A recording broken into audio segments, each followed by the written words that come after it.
جدیدترین ابزارهایی که برای گاراژها اختراع شده. یه دستگاه جالب میخوام بهتون نشون بدم که میتونید بدون روشن کردن ماشین اونو جابجا کنین. زیر اون یه نوار لغزنده هست که به کف زمین نصب میشه. فقط چند ساعت زمان میبره تا نصبش کنین. این ریل ها میتونن تا 2720 کیلوگرم رو تحمل کنن. ریل توسط یک موتور نیم اسب بخار نیرو میگیره. سازندگان این محصول میتونن طبق سایز ماشینتون براتون سفارشی سازی کنن.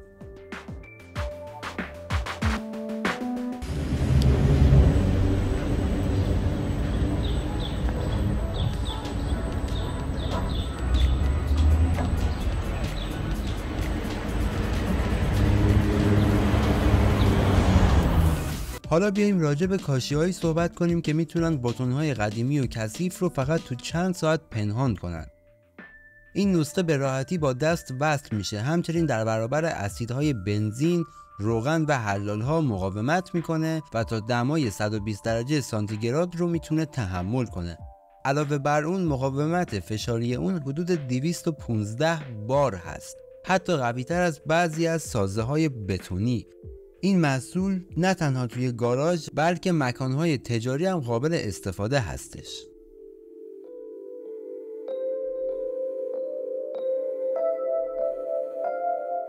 میخوام یه جاروبرقی رو بهتون نشون بدم که تمام محتویات اون از جمله شلنگ‌هاش نامرئی هستن که به سیستم جمع‌آوری گرد و غبار معروفه. شیلنگ اون به فضای خیلی کمی نیاز داره و بعد از استفاده به صورت اتوماتیک به پشت خودش میپیچه.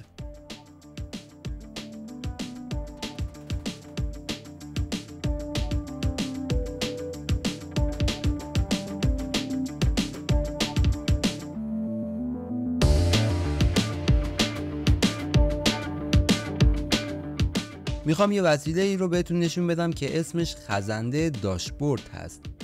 قیمت اون $420. به جای اینکه از حرکات عجیب و غریب برای زیر ماشین رفتن استفاده کنیم، از این فون ها برای زیر ماشین رفتن استفاده میشه. فوم پد زانو قابل جدا شدن هستش. اینجوری دیگه زانوتون به زمین یا آسفالت نمیخوره. فریم فولادی اون میتونه تا 180 کیلوگرم رو تحمل کنه. زیر اون 6 تا چرخ هوشمندانه طراحی شده که کار خزیدن رو خیلی آسان تر میکنه. به نظر شما با این قیمت ارزش خرید داره یا نه؟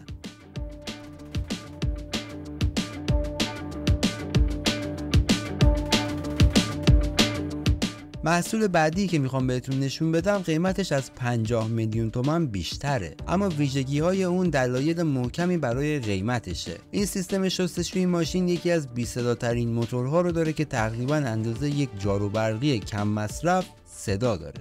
این کارباش از فناوری القایی بدون برس استفاده کرده که به این معنی هست 4 برابر بیشتر از رقیبای خودش میتونه دووم بیاره. حد اکثر فشار اون 130 بار و دبی اون 9.5 لیتر در دقیقه هست و میتونه با دمای آب 60 درجه هم کار کنه.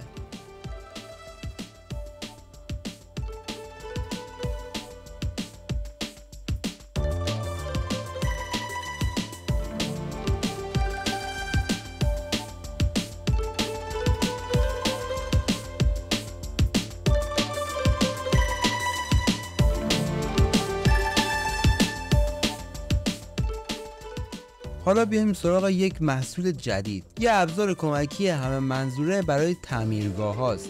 این محصول 2 تا کار رو میتونه انجام بده. اول اینکه در صورت گیر کردن چرخ اون رو با احتیاط باز میکنه. مورد دوم اینه که هر گونه لقی یا بازی مشکوکی از چرخ شما باشه رو شناسایی میکنه. این محصول برای چرخ‌های 55 سانتی متر تا 80 سانتی متر ساخته شده و به راحتی میتونید اون رو تو چند ثانیه نصب کنید و به دلیل داشتن دسته بلند دیگه نیازی نیست که زور زیادی بزنید. اینجوری دیگه میتونید رینگاتون رو بدون نگرانی در بیارید.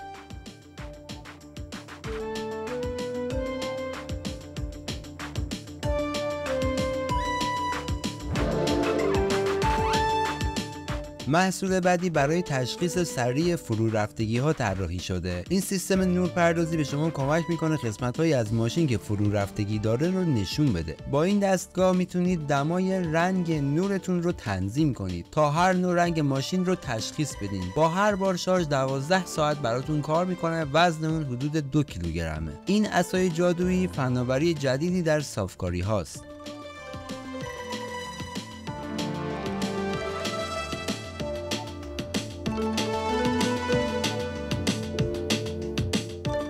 اینجا یک محصول دیگه‌ای برای روشن کردن فضای کاری شما به کار میره. یک چراغ کار با 36 عدد لامپ LED که با یک بار شارژ حدود 6 ساعت روشن میمونه. جنس محفظه اون از پلی کربنات هست که در برابر ضربه ها مقاومه و دارای پایه چرخون با آهنربای داخلی هست که میتونید اون رو حتی زیر ماشین هم بچسبونید. قیمت این وسیله 5 میلیون تومنه.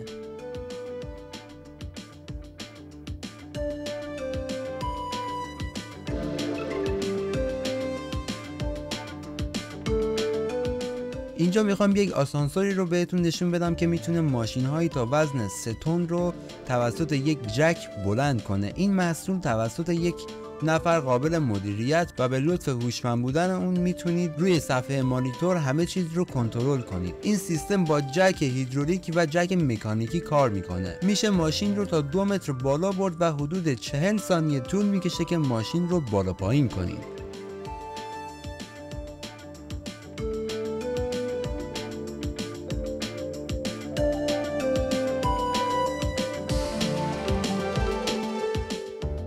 محصول بعدی یکم عجیب تره. یه بالابر اتوماتیک که میتونه تا 45 کیلوگرم بار رو بالا بکشه. این وسیله میتونه مناسب دوچرخه، ماشین چمنزنی و سایر وسایل دیگه باشه. میتونه تا 3 تا دوچرخه رو همزمان بلند کنه. میتونید اون رو با گوشی هوشمندتون کنترل کنید. قیمت این بالابر $500 و تو فروشگاه‌های آمازون قابل خریده.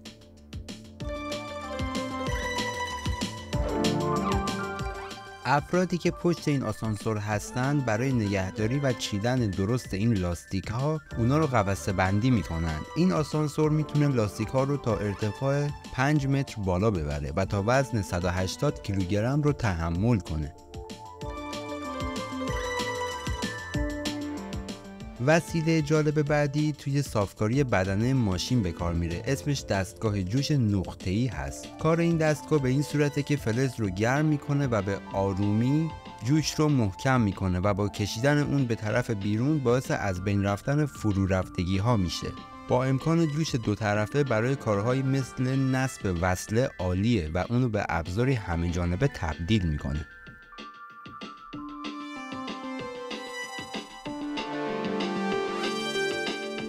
خیلی ممنون که تا انتهای ویدیو رو نگاه کردین. لایک و کامنت و سابسکرایب یادتون نره. تا یه ویدیوی دیگه، خدا نگهدار.